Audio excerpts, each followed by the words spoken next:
Jamie, thank you for doing this. Yeah, thrilled to be here. You've been writing for many years about the American dream and its troubles. It's fraying, it's struggling. What happened? Yeah. Well, first, put it in context. We have the most prosperous nation the world's ever seen. Decade after decade, almost everyone's done better. However, in like the last 20 or 30 years, if you look at just the fact like the lower third income is, and it's really there was focused on, their incomes didn't really go up very much.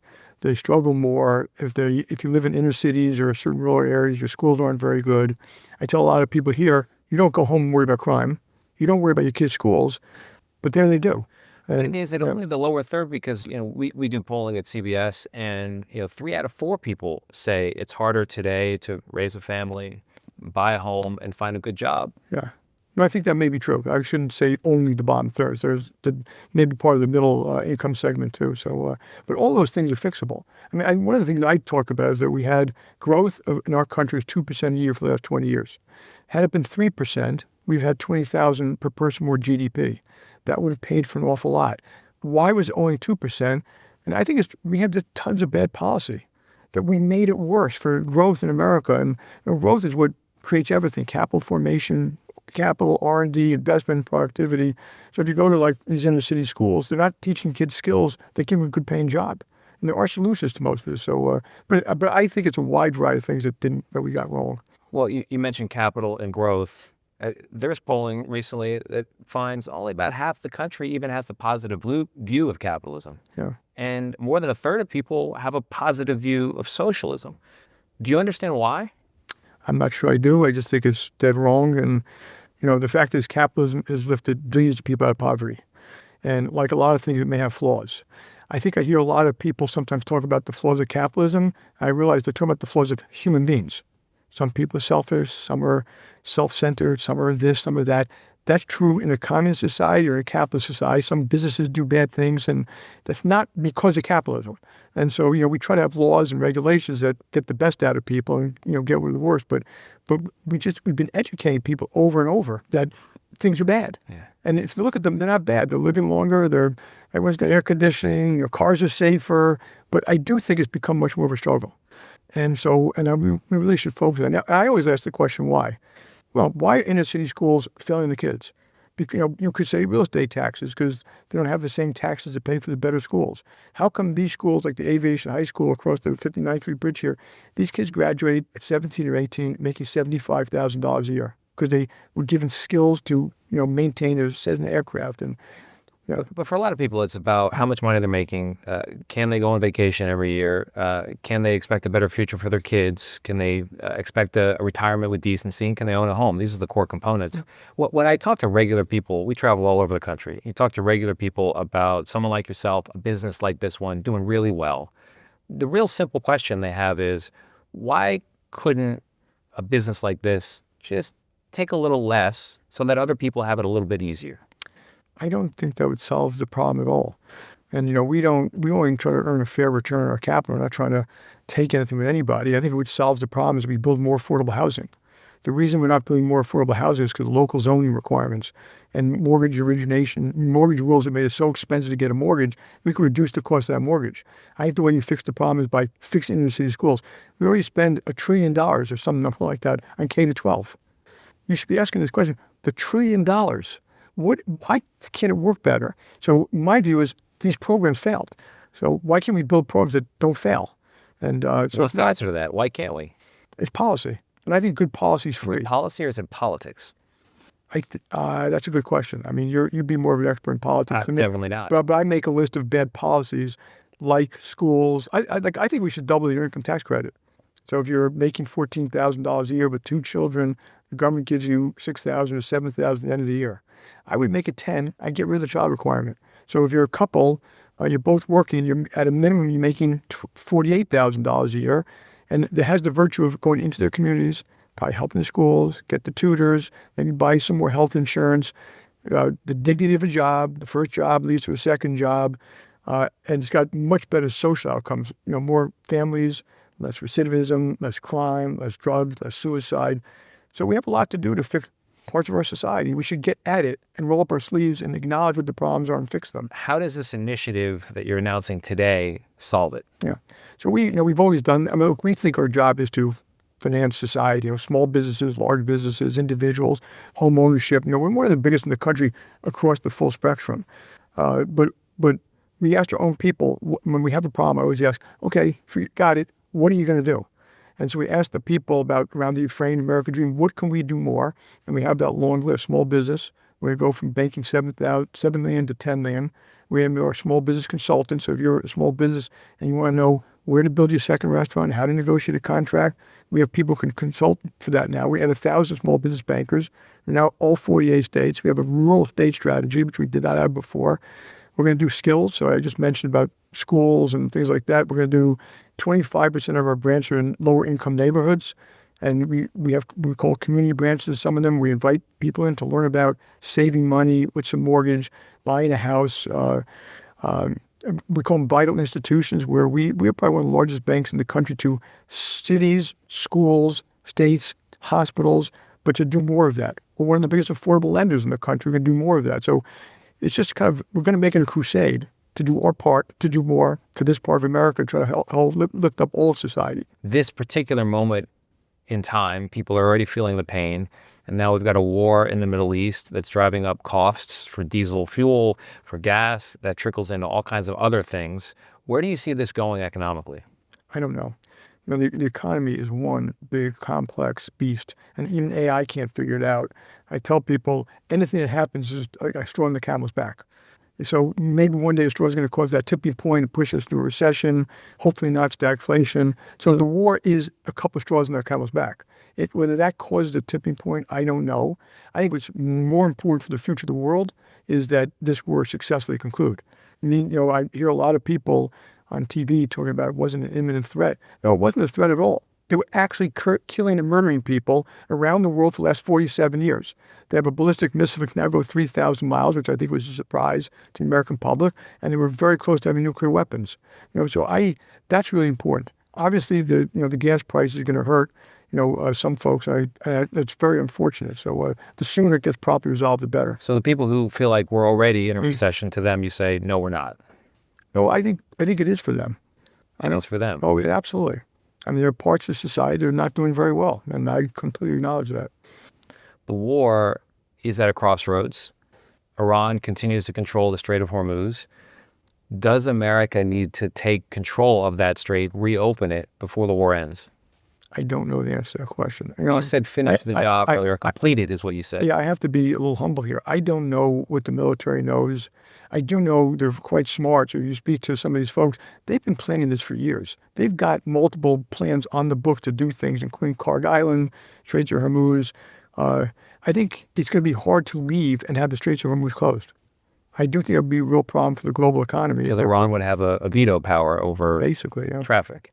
But when you said the biggest threat now is that the war isn't completed, what do you mean by that? What do you have in mind? Well, I think I've thought this since the war in Ukraine started, that the world is not a safe place. It never was. We call it lulled into a false sense of security until the Russians invaded Ukraine.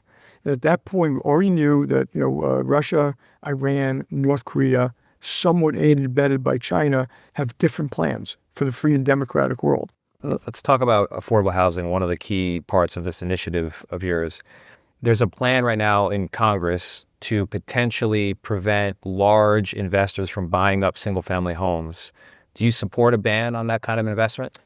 I hate to tell you this, it's basically irrelevant. It's not going. I think they're doing it at 350 homes. Only 1% of the homes are owned by what you would call large companies. So I don't think it's going to change any calculus. I'm not sure it's great because some people want to rent their homes or not. And so they go in, they put in money. I probably wouldn't do it, but if it gets done, it's okay. If you want to fix affordable housing, you can change rules and regulations around mortgages that would reduce the cost of mortgages by 30 or 40 basis points and not create any additional risk, in my view.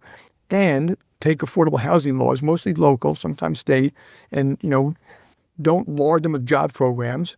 Let people build them. If you read the list of ridiculous rules why it can't get done, you can build a lot more starter homes and starter apartments that people could buy a lot cheaper all over the country. And there are some people doing it well. I can send you the list of what cities have got it together and they're building stuff. And like in California, I think I read, it's 50% more to build, quote, an affordable home than it is in Nevada because of those rules and regulations. So there's a lot of things to do to fix it. That's what we should be doing. That'll make a much bigger difference than limiting what big private equity guys can do. Let's talk about AI. You've talked a lot about it in recent months. You've admitted that it could reduce jobs, and it could reduce jobs across the economy somewhat quickly, too quickly. Yeah. How concerned are you really about the potential for, as you put it, social unrest, even revolution? Yeah. So this is where I put it. In the context for all of us, I believe that 30 years from now, a lot of people, your kids are probably working 3.5 days a week. They'll probably live to 100. And a lot of the diseases afflicted a lot of us, they won't get. There'll be cures to cancer, cars will be safer, planes will be safer, life will be better, you can hike more, do all the things. You're talking about the Jetsons from the 1960s. Walter Cronkite anchored a special about how the future that we're living in right now was supposed to be what you're saying. No, this is going to happen. I mean, the world is getting very productive. AI is going to do that. AI is going to cure cancers. It's going to come with better materials. It'll stop a lot of car crashes. And so I think that is happening, okay? And it's going to happen. The risk is if it is too fast. Right. I don't know if it's going to be too fast. But here's my mind. My mind is that there's a risk for it, so let's plan for it. So if it happens, we're more prepared. That's what I'm saying. How seriously do you worry that AI could sweep through the job market so quickly that society takes a real hit? I think there's some risk to that. I think we should. My view about risk isn't to guess what's going to happen. It's to look at the range of possibilities and say, can you handle them? And what would you do if? So if you read my children, I always talk about that. Here's the range of possibilities. I may put different odds on it than you do, but I want to be prepared for it anyway.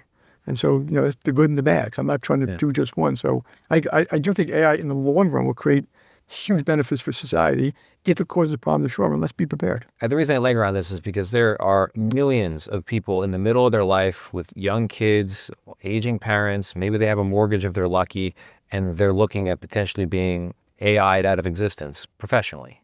What do you say to those people? I think we live in the most prosperous nation the world's ever seen. And for the most part, we had a technological disruption. The system worked to create new jobs and new labor. There's tons of shortages in labor.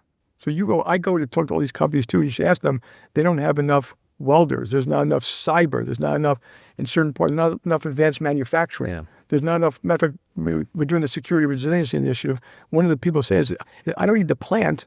I need people who can work in the plant, and I don't have that. So there are solutions, and that's what we should worry about. Is let's worry, and I'm sympathetic for people who are worried about that. We, government and business, collaborating, should come up with solutions. To cry and spill milk isn't going to fix it. Solutions might fix it. That's a tough diagnosis for a 45-year-old who's thinking about. I agree. Yeah. I think it'll be okay, but you must be prepared. You grew up in Queens. Broke your arm in a jungle gym not far from here. I think we can probably see it from the window. Yeah. For the kid in Queens now, or in a similar neighborhood anywhere in the country, what does that kid need to know? What do you teach a child today to prepare them for this world we're talking about that's going to exist? Okay, I'll answer that. I'm not sure if it was right. Learn to think. Talk to everybody. Have deep curiosity about the world. Read opinion writers on the left and the right. Learn to think all the time, and then learn to have EQ. EQ to me is, can I communicate? Do I have heart? Do people trust me? Can I, that great thing I saw you wrote such a long letter, I didn't have time to write a short one. Yeah. Learn to do the short one. Learn to travel. Learn to open your eyes. Don't get weaponized. Don't always think you know. And when you work with people, you see sports teams, you've seen when teams are humming, they're all working together. Learn to do that. As opposed to pound your chest, it's all about you. Learn to have a work ethic. Learn to have a purpose. All those things, you will have a great life. Those are the things. Their lives are going to be more complex than ours were. But basically, you're younger, but because I think they will have more jobs than we had. They'll move around a little bit more. But I think they'll have great lives. But learning how to think is probably still the number one thing to do. It sounds like another way of saying get off your phone. Yeah, I would say that, yes. I've always told to my kids, like that is not going to make you smarter. Though a lot of them now read newspapers on their phones and things, but yeah, well, my 16-year-old feels like he's going to business school because he's getting fed the algorithm business tips. I don't think it's working. It's not the same thing. Let's talk about prediction markets since we're looking at the future. Can you imagine JPMorgan being involved in prediction markets, taking positions in them? Maybe. We've just already asked this question. So, for example, when you buy stocks, algorithm will pick, high book value, high this, fast P growth, all these various things. You can do the same thing in a prediction market on a JPMorgan. Like, I want to be an owner if they do X. I don't want to be an owner if they do Y. So you're dividing a stock into little pieces. So it's possible one day we'll do something like that. We're not going to be in sports. We're not going to be in politics. There are a bunch of stuff we won't do. And obviously we have strict rules around inside information. You cannot use inside information at all for any reason, including prediction markets. We're going to make that clear to our people here. It's amazing. We're studying this about how this is going to work. It is kind of an amazing development. It is an amazing development. I mean, because for a lot of people, they look at it and they think it's just it's gambling, basically. You don't see it that way. Well, no, people have been gambling forever. I mean, you probably bet in sports games when you were a kid. I don't. No, when you were a kid, you probably bet on poker when you were a kid, and you might have bet with your friend who could win the presidential election. So it's been going on a long time. People, every country I've ever been in, people gamble. Some people, it's not. I have a brilliant friend who does the horses, and he is brilliant. And I'm like, why are you doing that? And he likes it. He finds it very intellectually challenging. And so I'm not against it. I'm against it if it's an addiction that ruins your life type thing. Yeah. I'm a little bit of a libertarian. You have the right to do what you want, the way you want. Just take care of yourself. But I get what I'm asking is a prediction market more like gambling or is it more like investing? I think for the most part, it's more like gambling, but there are areas where you can say, no, it's investing. Yeah. You're deeply knowledgeable. You're taking the other side of a bet, and you think you know better than the other person. Yeah. Let's talk about remote work, Yeah. one of your favorite subjects. Yeah. I know you're not a fan. I know why you're not a fan. But is it based on your own experience? Is it anecdotal? What kind of data are you looking at suggesting being in the office is really better? Yeah.